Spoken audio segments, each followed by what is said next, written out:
unnecessary protest which can happen before the release of the movie. We are seeing right now for boycott of Laal Singh Chaddha, etc. Yeah. So these controversies can also subsume your movie because nobody would like to see a movie which has been very controversial, where the security etc. has been beefed up because there is a controversy involved in that. We got a legal notice from the gangster's brother, Mania Surve's brother, on Okay. Thursday night saying that you're defaming my brother by making this particular movie, and therefore the movie should not be released. Are you really defaming a gangster? Because once you are in the subsume of a gangster, the Yeah. question of reputation also is a matter of discussion at Yeah. that point of time. If we don't have a stay order from the court, we don't stop. Because the point is that, I mean, if you start amending your releases of the movie, you're jeopardizing the producer who has spent crores of rupees not only on the production and making of the movie, but also marketing of the movie. Hi and welcome to midday.com. And joining us today, we have someone who's not a part of the making of a film, but when they get into controversies, he plays an important role. So we have celebrity lawyer Zameer Nathani joining us. Hi. Hi, hi. And so, as I said, you play an important role after the film is ready and gets into a controversy, which is not unusual anymore. And you have handled high profile cases as well, right from the serial Jodha Akbar to the movie Lutera and many, many more. So, please take us through that journey.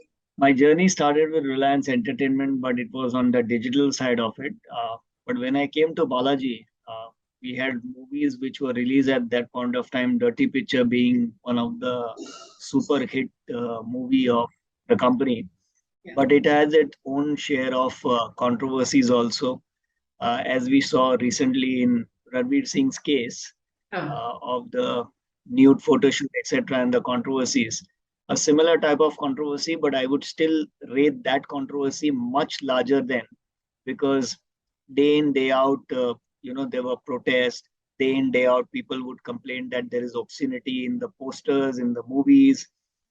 We had a case in Hyderabad where driver of the vehicle said that there's a poster which has been put up across the city, and people are actually meeting with accidents because their concentration is on the poster, not on the road, and therefore there are a lot of accidents happening. Basis which the Hyderabad court said to the police to register an FIR under Section 292 obscenity because of those posters. A lot of controversies on obscenity which was happening under Section 292 of the Indian Penal Code. Summons were also issued by Allahabad High Court in one of the matters against Ekta Kapoor. The objective was that this was a movie which was released. It had censor certificate to it. People had discretion to watch the movie. It was of a particular age which was selected on that. But the posters of the movie also became very controversial because of the obscenity factor which was kept into it. But today, if you see a lot of courts, high courts, etc., obscenity is a subjective matter. What may seem obscene to one person may not be seen to be obscene to another person. Courts have been quite liberal on the interpretation of obscenity also, but we did face our slice of the controversy, slice of the litigations in Dirty Picture, where obscenity cases under Section 292 of the Indian Penal Code were filed. There were a lot of controversies and protests which were happening on those particular grounds that the movie has a lot of obscenity and therefore should not be released, should be banned, etc., etc. I think we sailed through that. Movie was successful and pretty successful, and people do remember even today because of its famous dialogue of saying entertainment, entertainment, and entertainment. So it was pure entertainment at that point of time. Today, you can't even expect what may turn into a controversy, just anything, and anybody can be offended by just anything. So, how are you all prepared for that? Because so a lot of money at stake, a lot of effort at stake. So, how do you all handle some last Absolutely. minute controversies and ensure the film is safe? See, there are a lot of various sections of the Indian Penal Code. Like I said, Section 292 is applicable. Then you have public nuisance. Sometimes people say that, you're creating controversies. Posters are affecting children, and therefore, that at some point of time, cognizance has to be taken. Yeah. Now, what happens when the movies are released? Two examples I'll give you. Yeah. One is the adult comedy, which is Kya Cool Hai Hum of Tushar Kapoor. If you see the poster itself, there are two coconuts which have been held by the actor. Tushar Kapoor is holding that, and there can be a lot of interpretations to that. Now, before the release of the movie, why there is high tension? Because today, a movie is released on a particular date. You do the marketing of that movie. You have spent about 15, 20 crores on the marketing of the movie. You can't afford to have a stay on that movie because otherwise your marketing will fail. You'll have to repeat that budget. Number two, if you stop a movie on a particular Friday, there might be other movies which are lined up for next Fridays, etc. And therefore, you may not get a slot space for that. So your movie gradually may be dragged for about a month or 2 or 3 or 6 months also if the plate is full. Third point is that these last minute controversies are also very dangerous because you don't know at the end of Thursday night if a police can land up from any part of India and say that I have a complaint, I have a FIR, I have an arrest warrants against Ekta Kapoor or Balaji Telefilms or any of the stars. And where do you run in the night because they are there with the vehicle, they can take away, and then you'll have to run to the court to take a bail. And you don't know what happens during the night time when the interrogation happens, or you don't know whether the controversies can extend to what level. Fourth is that unnecessary protest which can happen before the release of the movie. We are seeing right now for boycott of Laal Singh Chaddha, etc. So these controversies can also subsume your movie because when there is a controversy, people generally would like to avoid that because entertainment is a source where you go with a family, with a cool head, with a free mind, just to enjoy that moment. And nobody would like to see a movie which has been very controversial, where the security, etc., has been beefed up because there is a controversy involved in that. So that's the last minute tension what you have on the release side of it as well as on the legal side of it. What we do is that we keep ourselves prepared for it, so we are ready with it with a mindset that if anything comes up of any nature, we are ready to move immediately to the right court. It may be high court, etc., or to the extent of even going to the Supreme Court on the final say. We are ready with that applications. We are ready with those replies. Whatever legal notices have been served to us, we are ready with the response to it.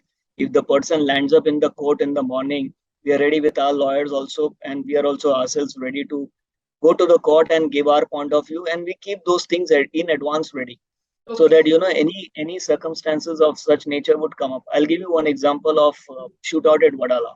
Now, Shootout at Wadala was the first encounter of Mumbai police. We got a legal notice from the gangster's brother, Mania Surve's brother, on Thursday night, saying that you're defaming my brother by making this particular move, and therefore the movie should not be released. So one is that, are you really defaming a gangster? Because once you are in the subsume of a gangster, the question of reputation also is a matter of discussion at that point of time. So one, we received that particular notice. Number two, there was no stay order for us. Number three, we responded immediately to that notice saying that, it's based on Hussein Zaidi's book, who was part of Midday, who written factual stories. And therefore, these are based on facts which have been adapted from the book written by an author. And therefore, this movie is completely genuine on the facts part of it. And rest, we have kept a standard disclaimer. But however, factually, this is based on a book. If there is anything more than that, we are ready to listen to you or go to the court to justify the stand. Otherwise, we are going ahead to release that book. So we are quite adapted to that situation, and you have to be bold enough to go ahead, which is what we do in my present company also, UFO Movies, which releases movie every week. Where if we don't have a stay order from the court, we don't stop.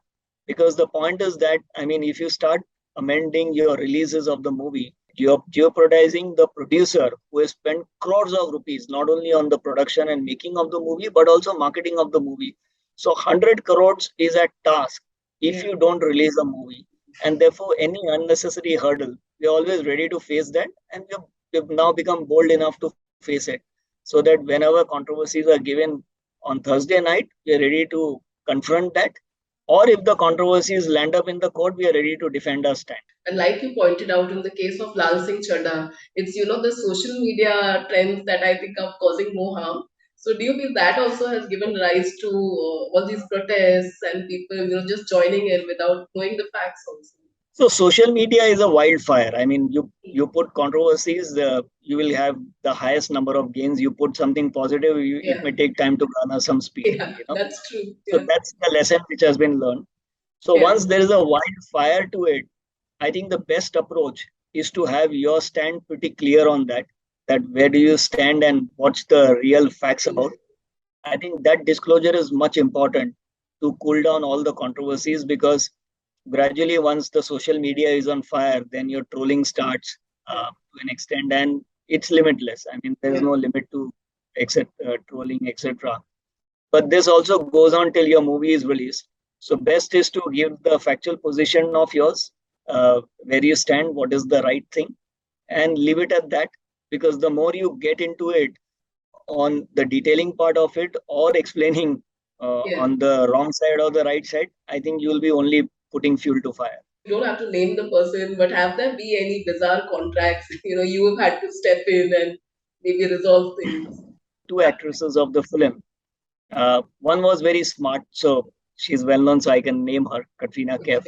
She read the agreement, she interpreted properly, and she asked me a questions, and I think I could clarify that to her, and she was completely satisfied.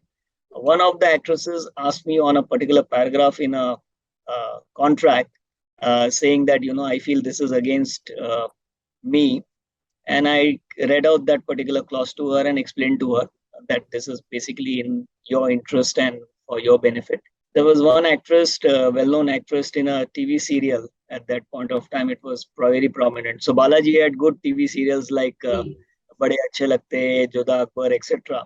Yeah. Where the actress was actually asking me that I mean, can this particular contract be interpreted under Indian Penal Code? And I had to tell her that Indian Penal Code is for criminal offense. Indian Contract Act is for contracts. But these are clauses all in the interest of the company, because point is that when you are acting in a movie, I am taking your intellectual property rights. So while I am paying you your professional fee, I will take all the rights possible so that I can exploit those particular rights, and therefore they are rightly in that place. And then she signed up. So these were all discussions for about 10-15 minutes, and they were good enough to go. In the film industry, we follow a norm, basically, is that when we sign big actors, we ensure that it's not signed by a power of attorney. The person signs in front of us, and we also sign in front of them. It's a ritual and a practice, so that there is an authenticity, and plus there are a lot of rights involved. So I mean, if you go to see a movie, particularly, there are some 20-25 rights. You have movie rights, you have OTT rights, you have musical rights. So a lot of things are international rights are involved. So you can't take chances, and therefore this is the ritual and practice we follow. And when we sign with A-listers, we ensure that they physically sign the agreement in front of us, and we sign in front of them, or they absolutely sign their contract themselves and not by power of attorney. And same applies to the producers. So that's how the game goes. And any advice for budding lawyers who are looking to enter this field? So media and entertainment is a very interesting field. I've been here for about 20 years. I've interacted with the biggest stars, what you see here, when they signed up their contracts with Reliance, for example, Katrina Kaif, Malaika Arora Khan, Bipasha Basu was there, Shah Rukh Khan was there. Then we had movies from Balaji Telefilms. You had Dirty Picture, Vidya Balan was there, Akshay Kumar for Once Upon a Time in Dubara. You have Sonakshi Sinha.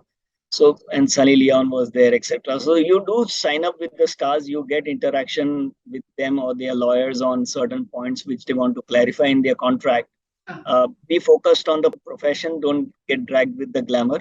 That's the thin line which you have to separate if you want to focus on the profession, because that's the job for which you have chosen. Thank you so much for doing this. Thank you, Natasha. Thanks. Subscribe to Midday India. Get direct notifications on all our videos by clicking on the bell icon.